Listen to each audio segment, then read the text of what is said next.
you can, just by using the product, you earn points and then you increase your chance of winning $1,000. And so it makes it really fun, and it makes it really encouraging for users to adopt the product more, but also really get out there and share the wealth, because the more referrals, the more points you get. Welcome back to another installment of the Next Gen Case Study Series. On today's episode, I have with me Amanda Puzin, who is the head of sales at Fathom, which is an AI-powered meeting assistant tool that helps professionals by automating the transcription, summarization, and highlighting of virtual meetings. Amanda plays a pivotal role in scaling Fathom's sales and driving customer adoption of its innovative AI features. With Fathom, users can focus on conversations without the distraction of note-taking, making meetings more actionable and productive. Under her leadership, Fathom has expanded its footprint in the market, providing solutions that integrate seamlessly with popular platforms like Salesforce, Slack, and Zoom, and that enables teams to optimize post-meeting workflows, which is why we're excited to have her on the show. Amanda, welcome to the program. Thank you. Nice to be here. Yeah, the pleasure's all mine. I'm really excited to get into some of the stuff. I am, full disclosure, a user of Fathom, so I have a little bit of a biased opinion. I think it's a fantastic tool, which is very helpful for taking a lot of the thinking part of being on a meeting away. So I can't tell you how grateful I am for whatever work you did that connected me to that tool. Before we get too far into it, though, Amanda, I'd love to start with just a quick little couple of minutes on a background of who you are, where you came from, and how you landed as head of sales at Fathom. Yeah. First of all, thanks for being a user. And so happy to hear that it provides value to you on a daily basis. That's great. So I'm Amanda. Like you said, I'm the head of sales at Fathom. I think to give you a little background on how I got here, I am a Bay Area kid, born and raised, and I always joke that I got my start in sales by selling Girl Scout cookies outside of Safeway and Albertsons in Silicon Valley too. Silicon Valley's finest, greatest in that area. And so I went to college at San Jose State, got my degree in marketing, and I was dead set that I was not going to be a salesperson and I was going to be a marketer. But then I got into the workforce and I realized that it was a lot harder than I thought to get a marketing job without any experience. And so one of my good friends at the time said, "Why don't you try sales?" And so then I was like, fine. Begrudgingly, I applied for a job at this company that you may have heard of called Yelp. And that's where I landed my first sales job right out of college. And it was a fantastic introduction and boot camp into selling software, as well as selling to B2B companies, SMB, mom and pop shops. And I really got a really strong foundation in kind of like a sales background, and then I was hooked. Long story short, I jumped around to a couple of other different companies after that, and I landed at this company called UserVoice, which is a product management feedback solution. And I did several different roles there over the course of my tenure there. I was there for 5 years, and I was the first customer success manager. I was the first account manager. I worked as an SDR for a short stint. I was the SDR manager. I was an AE, and then I ended up being the director of sales. So that that experience led me to Fathom, because Fathom's founder is also the founder of UserVoice, and he and I had worked together at UserVoice for many projects. He was my direct manager for a couple of things, and he had just spun out Fathom from UserVoice actually, and had a handful of beta users. They hadn't yet taken the product to market, and he tapped me on the shoulder and basically said, based on your experience working with in this all of these customer facing roles at UserVoice, can you come and help me with the go-to-market strategy at Fathom? And it's always been a dream of mine to work at a startup and to take a product to market and really see it grow. And so I jumped at the opportunity when he asked me. So you've been with Fathom since the inception. I kind of, yeah. So, I mean, it started out of UserVoice. And so I Right. was already familiar with the project that they were working on. At the time, they were planning on having the product that hadn't yet been named to be another solution that we sell alongside of UserVoice. But, Rich decided to spin it out and make it its own company. And I started at Fathom in December of 2020, and they had, officially spun it out a little bit earlier in that year. So essentially very close to the inception. Yes. So this is really interesting because for it to spin off of something else and then turn into its own thing, there's I think Yeah. maybe some insight and advantage that you had in being a part of that evolution. I wonder if you could kind of Mm. share a little bit about how your role has evolved since 2020 and how you have kind of helped shape that, especially the go-to-market. Great question. Yeah, I think when I first started, like I said, we had a handful of beta users. So my role at that point was really just to meet with the users, and essentially be a user researcher. I was asking them how they were using the product, identifying friction points in their process, identifying. My favorite question at the time was if you could wave a magic wand and Fathom could do X for you in your role, or could do X and solve this problem. What would it be? And people would just give us a ton of feedback. And so I would then take my findings and send it off to Rich and to the engineering team, and they would, they would work their technical magic and make it into the product that it is today. So our goal was really just to build this free product that users love and would, shout from the rooftops about it. And so I think at that early stage, my role was to help identify how we can get to that point. And I think they already had a really good basis. And then I was just helping to kind of amplify it. Um, once we got, once we took the product to market, then I kind of shifted roles into being more of like a user onboarder. Like I did a lot of user onboarding and was helping people identify features in the product. I was showing them around and teaching them about different use cases and how they can leverage it, and then also again communicating back any friction points that we were seeing. And then I also helped with kind of rolling out our automations around the customer journey, sending them emails about like, hey, looks like you've had 3 calls. Do you have any feedback? Hey, it looks like you've recorded 3 calls. Did you want to connect to your CRM now so you can automatically sync those notes to your CRM? Um, and then, fast forward a year and a half, we decided it was time to monetize the platform.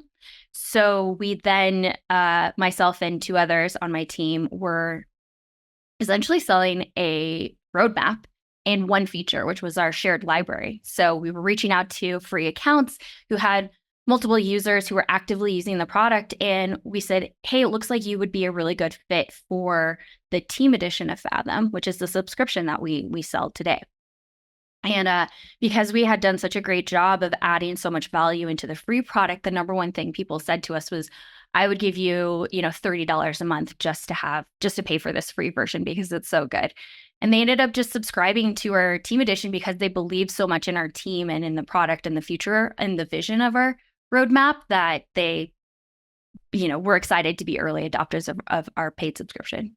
And then from there, I grew the sales team, and now today we have 6 inbound reps and 2 outbound reps, and we have a very healthy inbound and outbound flow. So that's kind of the evolution of my role. Anything you want to dive into there? Yeah, so the what I'm kind of seeing here is this picture being painted of UserVoice having this already existing client base. We're taking some of those existing clients, bringing them over to this early beta test platform.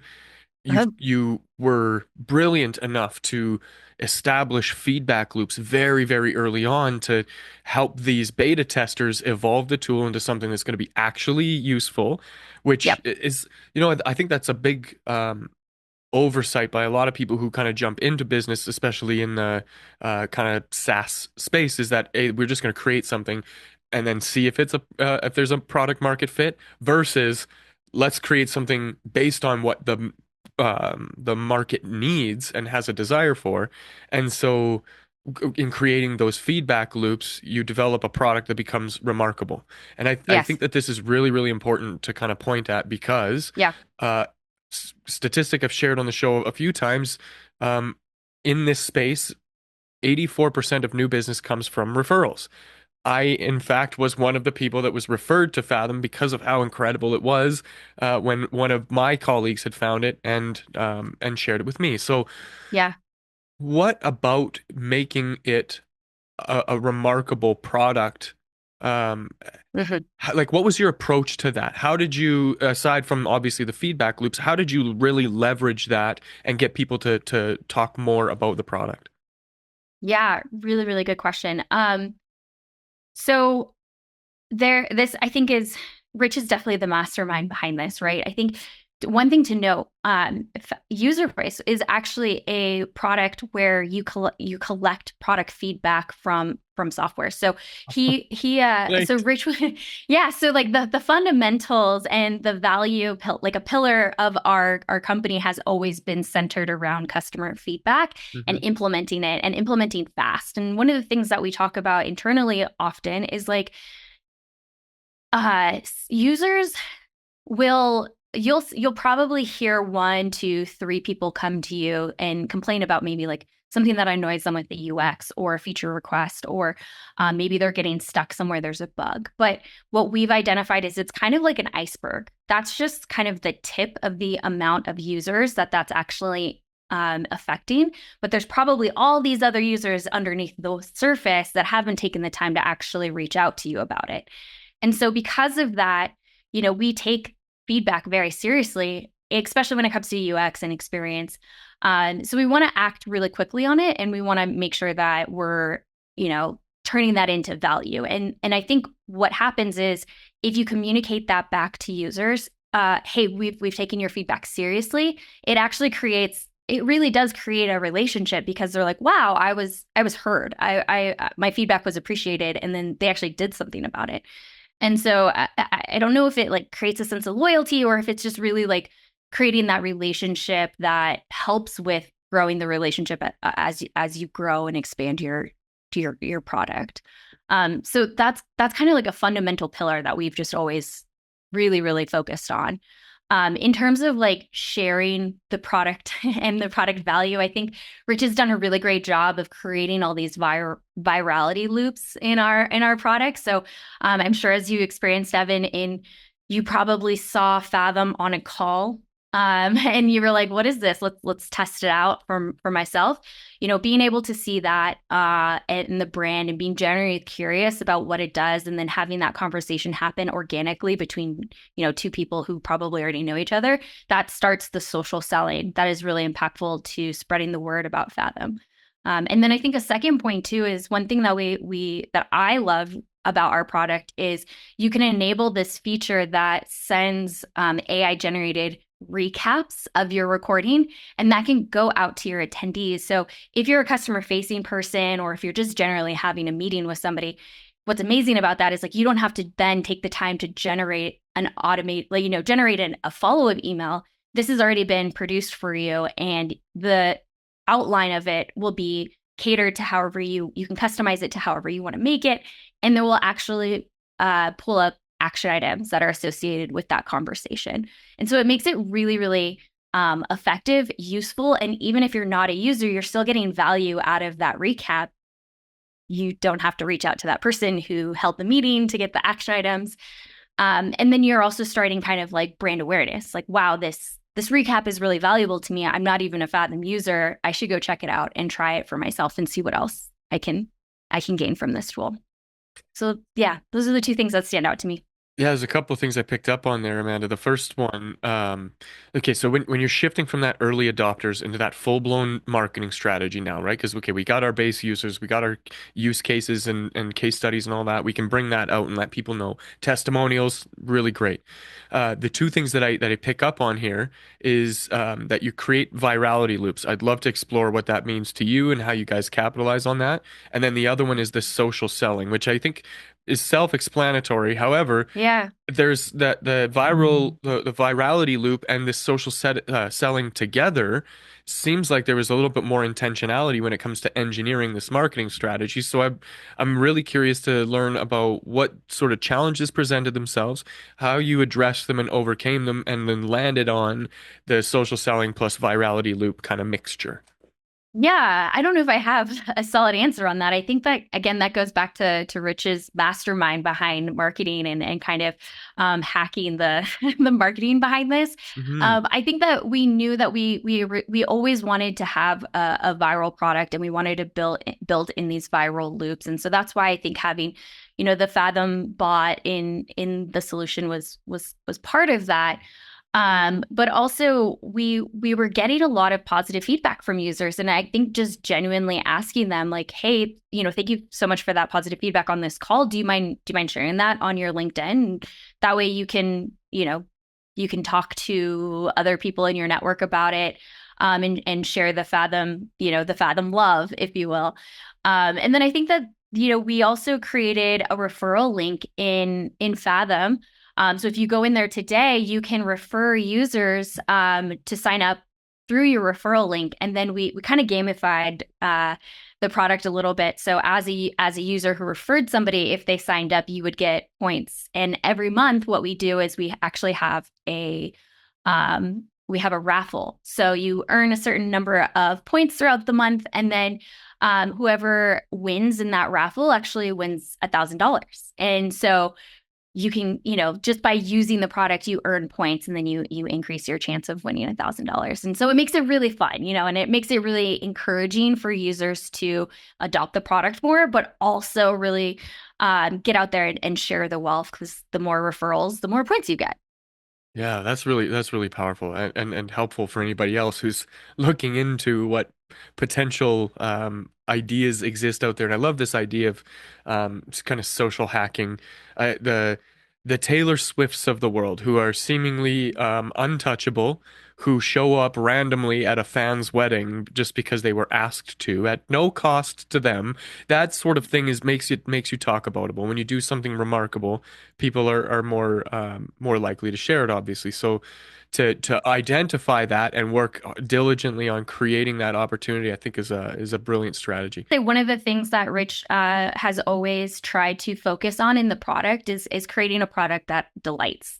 And Mm, so, to your point about having, just no cost to you, one, can we create a product that delights users, but two, that genuinely we add just a lot of value to their day in and day out. So anyways, just wanted to add that that's definitely been from the forefront of our product, how we think about the customer journey and how we build out the solution that we provide to our free users from the start. So I think it comes down to like our just general product philosophy, I think is what I'm trying to say. yeah, and rightly so. Like there's for a product to come out and be as good as it is, this is one of those unicorn situations where, not that there wasn't a tremendous amount of work that went into it, but to engineer something so thoughtfully, I think this is the reward of that you bear for putting in that kind of work. So, Yeah, as we kind of come to a close of our time together, Amanda, I wonder if we could look sure. forward at some of the big goals. What's on the horizon for the work that you're doing? What are you guys aiming at? Yeah, not to give away too much of the secret sauce, but AI is getting so much better every day. There's advancements that are coming out left and right, and so over the course of the next year, just look forward to seeing more things that you can do in Fathom with AI, to help you be able to do your job more effectively and see more magic from the solution. I think we're also looking to find more ways and build more ways in the product so that you can continue to collaborate with other people at your organization and make it more of a seamless product in your day in and day out across an entire org. So those are the two little um, peaks I'll share with the audience. Yeah, that's really exciting. I Yeah. know that somebody once said to me, "This is the worst AI is ever going to be." And Oh yeah. with what we're creating and how we're innovating with it, I'm both excited and nervous at the prospect of what that entails and how we're leveraging that to do meaningful things in the world. And I think that what you guys are up to is really powerful. Are there any challenges or bottlenecks or things, friction that you think you guys are going to encounter over the coming months to make those things happen? I think from my department standpoint, I it's a good problem to have, but us being able just to keep up with the demand and helping as many users as we possibly can, trial and learn about the team edition, which is the subscription that we have for organizations. So being able to like scale and grow the team and make sure that our internal processes are efficient in that sense. But that's kind of like the best case challenge I could see. Right, good problem to So have. it's a good problem to have. Yeah, absolutely. That's really exciting. If we could leave on a high note here, I wonder if you could imagine somebody else who's kind of up out there, up to it, trying to solve some problems and really make a difference. Yeah. What sort of advice might you offer a person like that to help them to keep pushing? Yeah, I think something that I've had to learn is just being okay with asking for help and reaching out to people on LinkedIn who maybe have done it before and just sending them a message like, "Hey, I'm in this space. It looks like you've solved this problem before. Do you mind spending 15 minutes so I can just ask you some questions?" And you'd be surprised at how many people will take the time out of their day just to give you guidance and help you out. And so those little nuggets of mentorship, if you will, can be really invaluable and help you get over hurdles. And also use ChatGPT. I've asked ChatGPT so many questions to get over just some mental roadblocks myself, and help me push through the next stage. And that's been just a huge help as well. So those would be my two pieces of advice. Really powerful. You've been very generous with your time and your wisdom today, Amanda. And on behalf of anybody watching and listening, we're grateful for that. Um, on that note, if somebody wanted to reach out to you to pick your brain further or perhaps work with you, what's the best way for them to do that? Yeah, feel free to find me on LinkedIn, give me a follow or connection. Let me know that you saw this podcast, and I'd be happy to chat.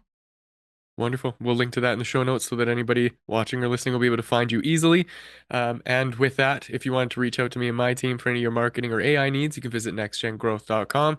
Otherwise, that's it for this episode. Thanks for joining us for this conversation, and I will see you in the next.